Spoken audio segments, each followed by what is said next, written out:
Welcome, everyone. Today we're diving deep into the art of embracing the shadow, a topic that really challenges us to confront our inner depths in a compassionate, transformative way. Yep. It's kind of like being an explorer venturing into uncharted territory within yourself, isn't it? Exactly. It's about integrating those darker, repressed parts, which can actually provide us with untapped power and wisdom. It's like turning lead into gold, transforming our inner struggles into opportunities for healing and even magical development. And what really stands out is the idea that these shadow aspects aren't our enemies at all, but potential allies on our journey to self-discovery. Right. The text makes it so clear. Embracing your shadow means acknowledging both the painful and the hidden talents locked away in those parts we usually ignore.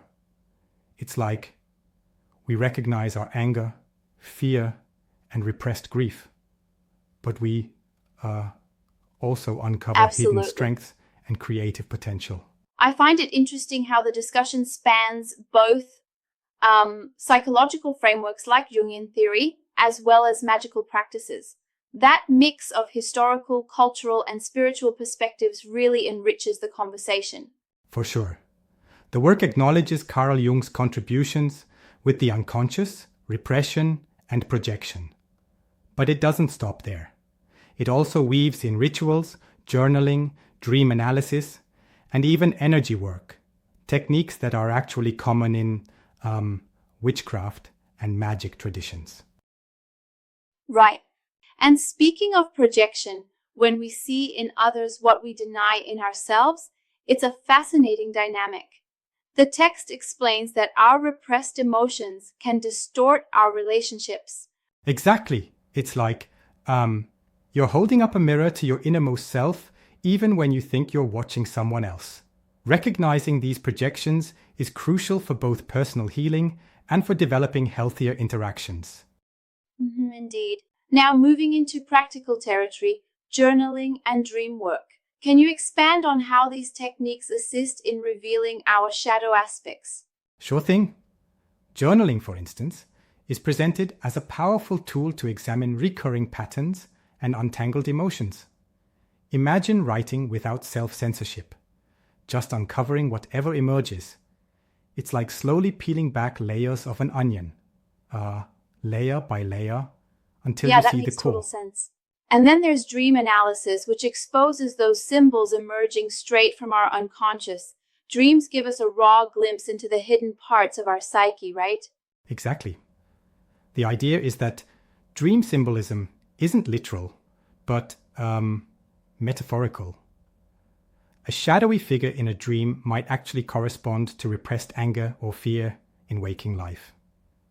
This approach not only helps with self-understanding, but also enhances our intuitive, almost psychic connections. Speaking of intuition, the text really emphasizes that the process of shadow integration can amplify our magical abilities, like sharpening psychic sensitivity.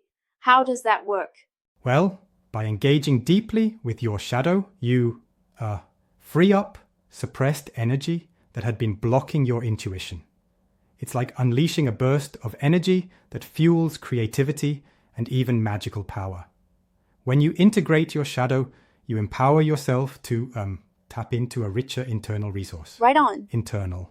That's pretty transformative. But it's also clear that there are some serious ethical guidelines mentioned in all this. It's not like a free-for-all exploration without boundaries. Absolutely not. Ethical shadow work is underscored as being fundamental. It requires self-compassion, setting firm boundaries, and even seeking professional support when the journey gets too intense.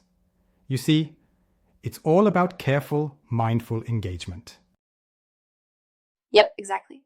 I appreciate that reminder. Without those safeguards, diving into our shadow could easily result in re-traumatization or getting too overwhelmed by negative energy. True. The text stresses the importance of preparing a safe and protected space, both in the physical environment and mentally. This might involve rituals, grounding techniques, and even simply finding a quiet nook where you feel secure to explore your internal world. Yes. Let's not forget the power of rituals. The document describes how rituals can be used to banish and reclaim parts of the shadow. It's almost like a tangible form of alchemy, transforming negative aspects into something empowering. Right. It's like actively working with your shadow by creating a symbolic representation, maybe through a clay figure or candle ritual, and then consciously transforming it. This kind of active transformation is what turns personal challenges into creative power. Absolutely, that's a powerful image. And then there's the role of self-compassion and self-forgiveness. The text really drives home that kind of nurturing inner dialogue is what prevents shadow work from turning into self-flagellation. Yes, self-compassion is presented as the bedrock of shadow work. Instead of harsh self-judgment, one must approach the darker aspects with kindness and patience. Think of it like treating yourself as you would a dear friend in need of comfort. Exactly. It seems that without self-compassion, this work might just reinforce the negative patterns instead of breaking them. Precisely. And in addition to that, self-forgiveness plays a crucial role. The idea is not to erase mistakes, but to understand them, learn from them, and release that persistent self-blame that can hold you back. It's a continuous process of growth rather than a one-time fix. Right. I also noticed that the text delves into advanced techniques like active imagination and energy work. Those must require a considerable amount of inner focus and, dedication. Definitely. Active imagination involves entering a meditative state and dialoguing with your shadow, almost personifying it. It's like holding a conversation with that neglected part of you, offering a chance to understand its motives. Yeah, it's a bit like negotiating peace with your inner saboteur. And energy work such as breath work or even guided meditation can help in releasing stored emotional energy. It kind of physically clears the blockages in your body. Right, exactly. By consciously breathing and employing techniques like, say, visualization, you can transform and channel your negative emotions into something constructive. It's really a holistic approach, mind, body, and spirit, all working in tandem. But, not everyone might be on board with delving so deeply into these shadow aspects. Some might say it's a bit, risky or too much for personal healing. That's a fair point. I mean, the text does emphasize the need for ethical considerations and proper, gradual pacing. It's a respectful challenge to our usual approach, urging us not to rush, but to honor the process. True, it certainly invites us to slow down and tread carefully. It makes me wonder about the balance between exploring those deep aspects and maintaining our overall well-being. How do we make sure we don't get lost in the darkness? Great question. The answer, according to the work, is to consistently integrate techniques like grounding, self-care, and setting strict boundaries for your explorations.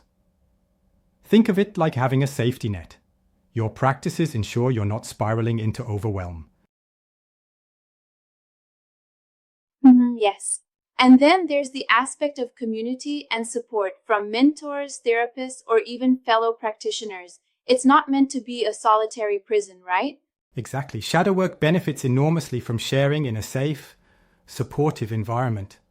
Having someone who understands can help you see clarity in those confusing moments. Right, that connection is so important. Shifting gears a bit, the exploration also links enhanced shadow integration with improved magical abilities. It's intriguing how transforming our inner demons can actually lead to a more potent manifestation of intention and creative energy. Absolutely. It's as if integrating the shadow releases the full spectrum of your energy, allowing for a deeper intuitive sense, heightened psychic sensitivity, even a more dynamic magical practice. Instead of the shadow being a hindrance, it becomes that a really source of resonates. power. So, in a way, the process is about reclaiming what was once hidden, turning our perceived weaknesses into strengths. It's the ultimate act of self-empowerment. Exactly.